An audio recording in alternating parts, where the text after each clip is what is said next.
creates an energy inside you which is very difficult to explain. You feel like there's a buzz again. You feel like, oh man, this was phenomenal. I feel inspired looking at these kind of moments. So you can also relate in a way that what would the spectator be feeling when they watch you play. Big Basket presents the RCB podcast. I felt like we really were able to see or experience a piece of your heart during that final. Just watching you and AB, we had tears in our eyes. I know you guys had. Chris Gayle was there. You running like a kid into Ravi Shastri's arms. That was amazing to see that, because someone is truly happy when they go back to behaving like they did when they were children. And that little run, that little jump, just that whole moment of being there with these friends of yours, and it was love. It was pure love, pure emotion. It was. I felt very thankful, and I feel grateful every day of my life, to be honest. I have nothing to complain about. But that night especially, and I still say it's very difficult to explain to people in words how I felt in the last 4 balls of the last over. When you see from the outside what has happened to the franchise, how RCB has been looked at for so many years as a big team, big franchise that's never won, the almost champions, the ones that have come close but never really won the trophy. And for that pressure to build over so many years, like season after season, and there's one thing to observe it and there's one thing to live it. Yeah. And I have lived through all your of those youth, seasons. Your prime. Yeah, I mean, it's a fact. Yeah. I mean, I started my journey with RCB very young, as everyone knows. Then I was retained at a very important juncture in my career. To be fair, with the conversation back and forth, RCB agreed to the perspective I had for my own career, for my own game, because I was also playing for India. They showed trust in me. I was the only retained player in 2011, and they kind of built the team around. And then, the involvement of, like you said, AB, Chris, all the iconic players that have played for so many years, very naturally they also started feeling all those pressures and, all the expectations. And hence, the care comes from the fact that when you have kind of given so much of yourself, to one team, because it's demanding so much out of you, to be honest, like the expectations have been sky high always. So when people give so much of their own being to something, there is a very genuine and natural care and an emotional connect that's very difficult to explain. So they felt emotional, although Chris has played for other teams after, but he has a very soft spot for RCB in his heart. I mean, it's impact, right? AB became this icon in India after he started playing for us. How the fans embraced him, how they loved him, what he did for the team was beyond words, the impact he had. Very organically things fell in place. With Chris as well, he was sitting at home, gets called mid-season, has the season of his life, is completely life changed within a week coming to Bangalore. So our franchise, our city, our team, our fans has been about impacting people in a very natural way. And I felt that impact probably more than anyone over the course of 18 years till the last year we won the trophy. And I think all those emotions, all those feelings came out in a form of just being on my knees and just folding my hands and saying thank you. Yeah.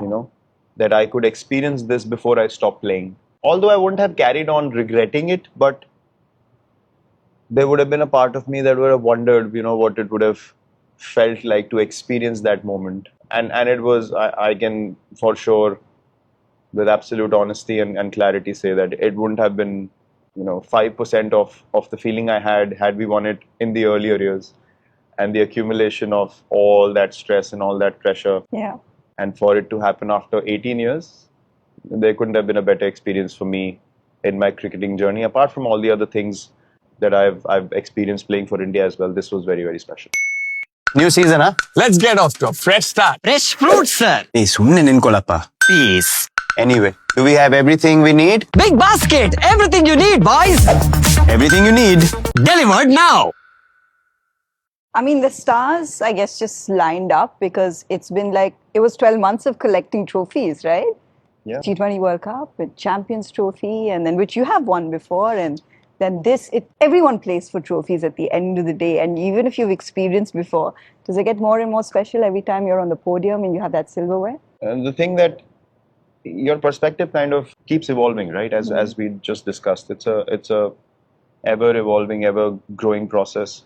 I started off thinking of trophies as accolades and achievements, but at the end of the day, why do people get so involved and engrossed, say for a semi-final or a final? I think the opportunity to win a competition in itself feels like a very difficult thing to achieve, right? And when it's difficult and people feel like it might or might not happen, the connection and the intensity with which they watch goes 10 levels higher. How I've started looking at these things is if I am able to make it to those end stages, and if I am able to leave an impact on those games, which eventually helps us to win, the beautiful thing to understand is while you are playing and you are creating an impact, because so many people are watching, together, it's not only about winning the trophy, it's about what they feel when they watch you play. So it's a collective. It's everything in that It's moment, a collective environment of growth. So many people, when they watch sport, they become so present and involved. And if they see something inspirational happen and unfold in front of their eyes, it can have a positive impact on their lives. It can transform people's lives to say, you know what, I'm going to wake up the next day, I'm going to start doing stuff which is progressive, which is positive, and it actually alters the direction of their lives. So the realization of this being an opportunity to make that impact on people is what the purpose is for me now. And when you get to those stages, like now, we had a couple of tough games, and then when we won, even though you haven't contributed in the game, but the impact you feel as a spectator when I'm watching from the dugout, I'm feeling those emotions when I'm watching a Krunal play under pressure. And that just creates an energy inside you which is very difficult to explain. You feel like there's a buzz again. You feel like, oh man, this was phenomenal. I feel inspired looking at these kind of moments.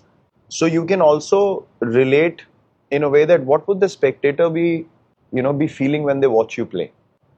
And that's why you want to play with integrity. That's why you want to play the game in the right way. That's why you don't want to give up.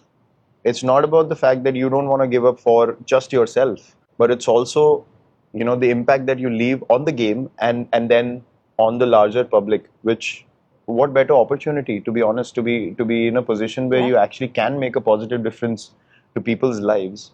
It's a phenomenal opportunity. It's a great blessing in my life.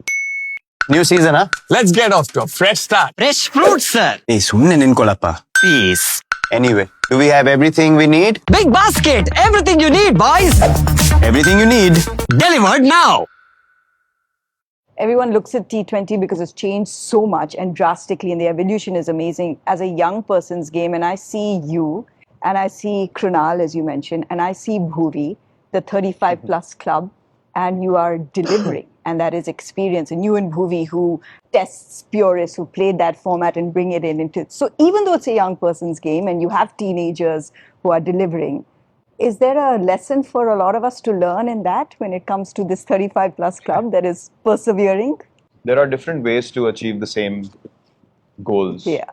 And everyone has their own way of playing the game. We've had so many instances in the past where people bat with different stance. They hit the ball in different areas. Graham Smith, for example, we felt like, it's very difficult for him to, hit the ball through the offside with a straight bat, but through the onside, he was unbeatable. And if you look at he was a very successful test player, very successful test captain.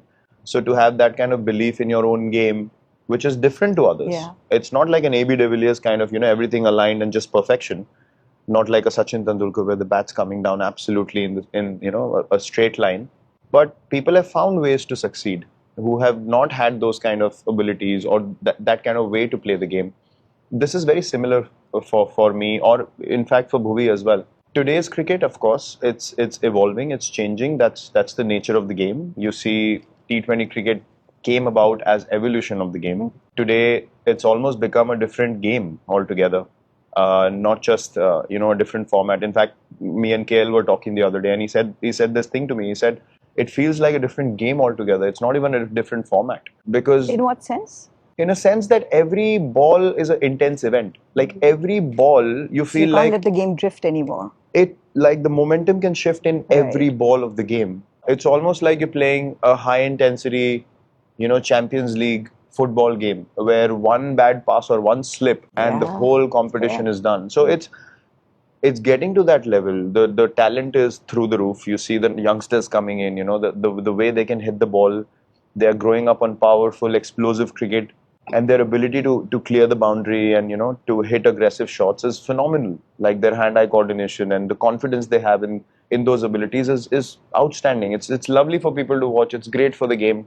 At the same time, you have opportunity for, say, more classical players like myself, Bhuvi, KL, for example, course, for yeah. that matter, he's doing great things, again in T20 cricket. The only thing I would say is the game is set up to play between 22 yards. There's certain technicalities of the game that will never go out of fashion, right? You need technique, you need balance, you need some kind of symmetry to play this game. And because we work on those technical aspects for so long in our lives, from very young, because we aspired to play test cricket and technical foundation was, the be all and end all for us. And then we have evolved into, I would say, playing aggressively in the shorter formats. We always aspired to play longer format, red ball cricket for India. So when you have technical abilities in place, you can always adjust. And especially when you're going through a tough phase, it's easier for the guys who have technical foundation to adjust and find a way to score or find a way to get wickets. What is Bhuvi doing? He's Doing not exactly. bowling banana in swing, banana out swingers. You He's see setting his test fields as well. he is bowling at a length that is telling the guys, I am good enough to hit this length every time. It is the most difficult length Yeah. to hit, and I'm just gonna keep hitting this length. Are you good enough to take me on or not? It's simple stuff. It's repetition. It's execution. It's uncomplicated consistency backed with tremendous belief. That's all he's doing. And look at the results. He's got 6 3-wicket hauls in 11 games. That's crazy. He's not even going at 8 this season. So he's not someone who's playing cricket all through the year, left, right, and center. But the belief he has in his abilities, because of the work he's done from a childhood age of whatever, like 8 9 years old, to now, those foundations will always hold him in good stead. Or for that matter, us who have practiced those techniques of the game. So I think our strength is backing our abilities in a conventional way and finding ways to evolve our games accordingly with the demands of today's cricket.